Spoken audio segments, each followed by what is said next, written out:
Akashvani presents Morning News.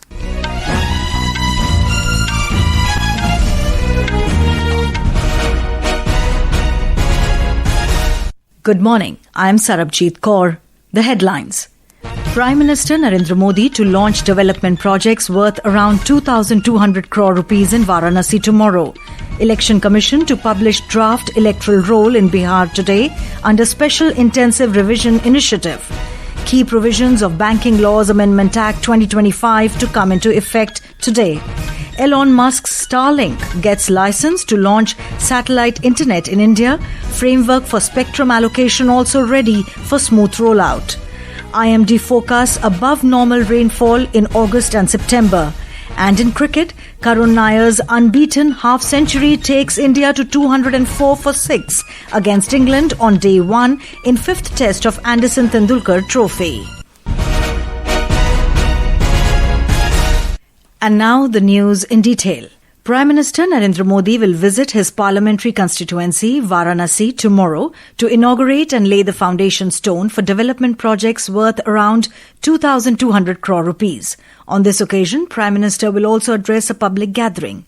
Here is a report. In a landmark step for farmers' welfare, the Prime Minister Narendra Modi will release the 20th installment of PM Kisan from Varanasi, with over 20,500 crore rupees to be transferred directly to the bank accounts of more than 9.7 crore farmers across the country. In an effort to improve road connectivity in the Varanasi, the Prime Minister will inaugurate and lay the foundation stone for several significant infrastructure projects. The PM will inaugurate the widening and strengthening of the Varanasi-Bhadoi Road, Chitauni, Shul-Tankeshwar Road and railway overbridge at Haridatpur. Strengthening the power infrastructure in the region, the Prime Minister will lay the foundation stone of various works under the Smart Distribution Project and undergrounding of electrical infrastructure worth over 880 crore rupees. PM Modi will also inaugurate 47 rural drinking water scheme under Jal Jeevan Mission. Om Awasthi, Akashvani News, Lucknow. President Draupadi Murmu will grace 45th convocation ceremony of Indian Institute of Technology, Indian School of Mines, IIT ISM Dhanbad today on the second day of her 2-day visit to Jharkhand.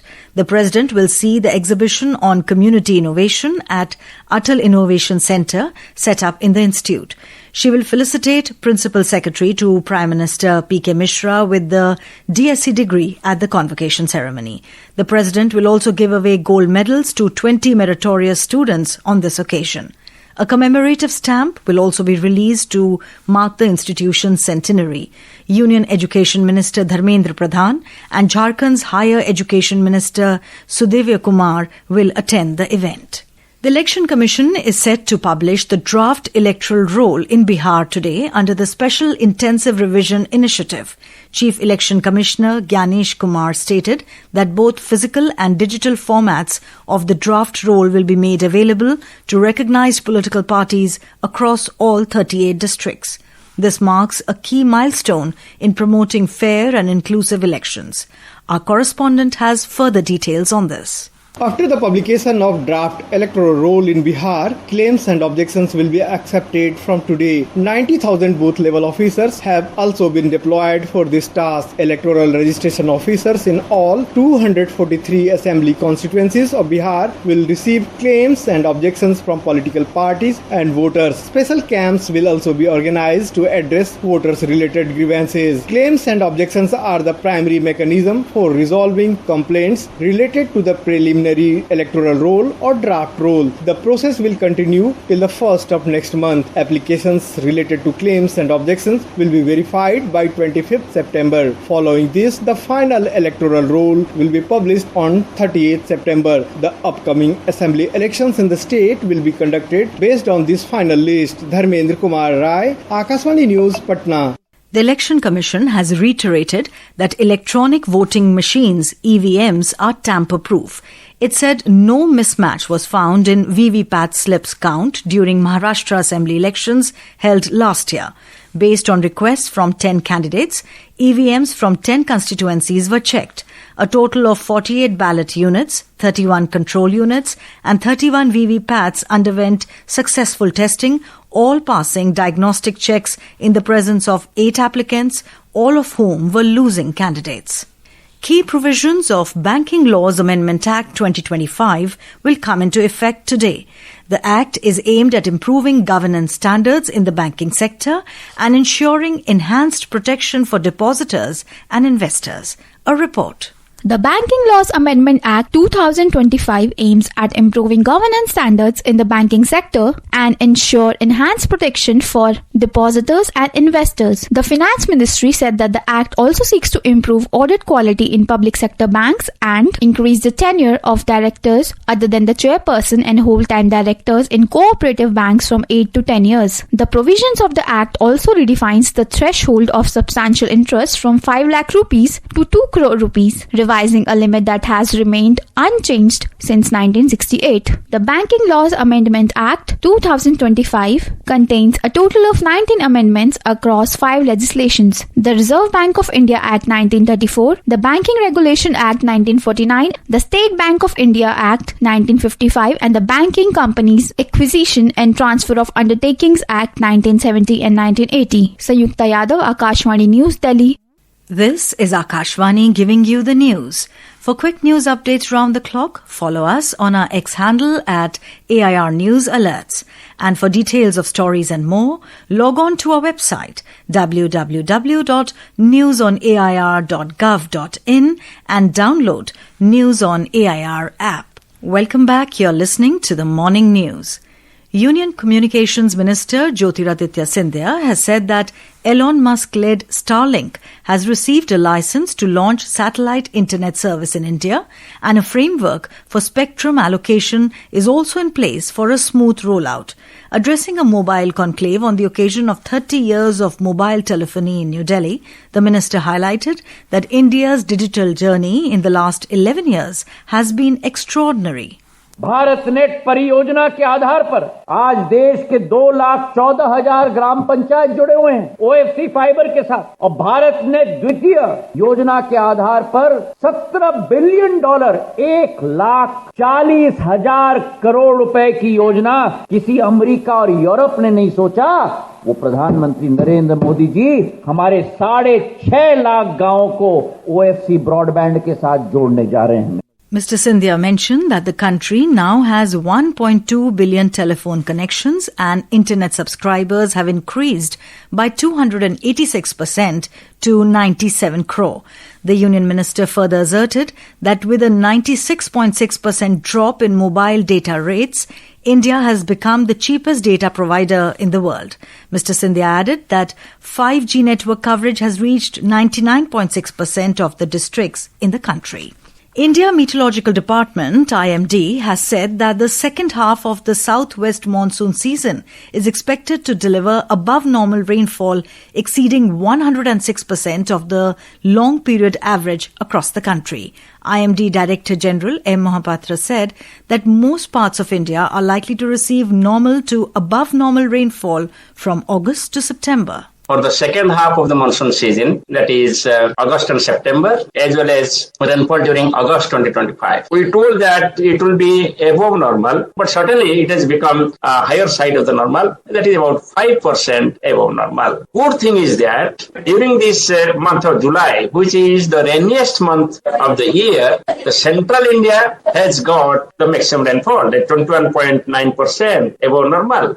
The IMD also announced the launch of block-level rainfall monitoring covering 7,200 administrative blocks nationwide. This represents a 10-fold increase in spatial resolution compared to existing systems and will enhance data granularity for applications in agriculture, disaster management, water resource management, and model validation. Mr. Mohapatra said earlier IMD used to provide district-level rainfall data, but now we will provide block-level rainfall monitoring also. Monsoon rains continue to lash several parts of Himachal Pradesh, with the Met Centre in Shimla reporting 24% above normal rainfall this season. Heavy rains are expected to persist, prompting a yellow alert in Kangra, Kulu, Mandi, Shimla and Sirmaur districts. Our correspondent brings detailed insights into the latest weather developments and their impact. Rainfall continues in most parts of Himachal Pradesh. In the past 24 hours, the highest rainfall of 60 millimeters was recorded in Bijahi of Mandi district, while Dharamshala in Kangra district and Koti in Kullu district each recorded 50 millimeters of rainfall. According to the State Emergency Operations Center, 291 roads across the state remain blocked due to landslides. Additionally, 416 power transformers and 219 drinking water schemes are non-operational. So far, the state has suffered losses exceeding rupees 1,662 crore in public property during this monsoon season. Of this, the Public Works Department has incurred losses of rupees 847 crore, while the Jal Shakti Department has suffered damages worth rupees 556 crore. Ritesh Kapoor, Akashvani News, Shimla.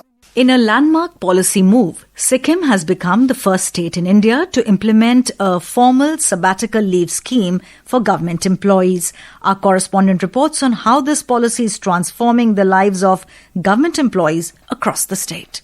The sabbatical leave scheme allows regular Sikkim government employees who have completed at least 5 years of continuous service to avail of leave from 1 year to 3 years while receiving 50% of their basic pay during their absence. The scheme preserves their seniority, ensuring continuity in service, and the government retains the right to recall the employee with 1 month's notice. Hundreds of youths in Sikkim already fulfill their dreams through this scheme. Many of them have also started their startup initiative. Meanwhile, recognizing the value of extended leave for temporary staff, the policy was expanded to include them as well. Manas Pratim Sharma, Akashvani News, Gangtok. And now moving on to the world of sports. In cricket, Karun Nair scored a crucial half-century to help India to reach 204 for 6 at stumps on day 1 of the final test of 5-match Anderson-Tendulkar Test series against England at the Kennington Oval in London. We have a detailed report. Karun scored a gritty half-century, marking his first outside India since his 2016 triple hundred. He formed a vital 51-run unbeaten partnership with Washington Sundar, who is batting on 19. India, trailing 2-1 in the series, will look to fight back when play resumes today. Shifting to wrestling, where Indian women delivered a standout performance at the Under-17 World Championship in Athens. Bagging 5 medals, Rachna won India's first ever gold in the 43 kg freestyle, while Ashwani Vishnoy added another in the 65 kg category. Moni in 57 kg and Kajal in 73 kg claimed silver, and Komal Verma secured bronze in the 49 kg division. And finally, in badminton, Indian shuttlers are making waves at the Macau Open. Tarun Mannepalli and Lakshya Sen reached the quarterfinals with hard-fought wins. In men's doubles, Satvik Sairaj Rankireddy and Chirag Shetty mounted a strong comeback and will now face Malaysia's Changhon Jihan and Mohammad Haikal in the quarterfinals today. With Mayur Jan's report, Manik Sharma, Akashvani News, Delhi. And now for a look at today's newspapers, it's over to Renu Kataria. Thank you, Sarabjit. Marking the end of a nearly 17-year-long trail, all 7 suspects acquitted in Malegaon blast case, notes the Asian Age. The Statesman on its front page says, Top Court asks Parliament to consider whether speakers should decide defection cases under the anti-defection law. In the wake of resignation of Jagdeep Dhankar, EC finalizes VP Electoral College, says the Pioneer. In an exclusive story, the Economic Times writes, ED summons Anil Ambani in loan fraud case. With rain to continue in coming days, the Indian Express informs, this July, coolest in 13 years, air quality best in decade, beats lockdown records. Amid rising academic pressures, growing mental health challenges, IITD's helping hand to borders amid suicide, says the Delhi Tribune. And finally, the Hindustan Times takes note, after a 5-year pandemic-induced gap, Delhi's Ho tourist bus service to resume with fresh name, new routes. And with that, it's back to you, Sarabjit. Thank you, Renu. And now, before we end the bulletin, the headlines once again. Prime Minister Narendra Modi to launch development projects worth around 2,200 crore rupees in Varanasi tomorrow. Election Commission to publish draft electoral roll in Bihar today under Special Intensive Revision Initiative. Key provisions of Banking Laws Amendment Act 2025 to come into effect today. Elon Musk's Starlink gets license to launch satellite internet in India. Framework for spectrum allocation also ready for smooth rollout. IMD forecasts above normal rainfall in August and September. And in cricket, Karun Nair's unbeaten half-century takes India to 204 for 6 against England on day 1 in 5th Test of Anderson-Tendulkar Trophy. And with that, we end the morning news. Have a nice day.